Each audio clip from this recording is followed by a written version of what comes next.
This is fun. The cobwebs down there are so dense that they're actually catching the creosote as I'm cleaning it.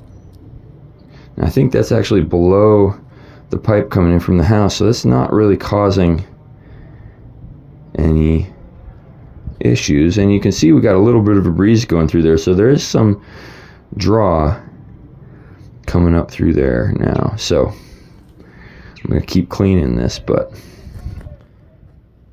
this was kind of fun to see.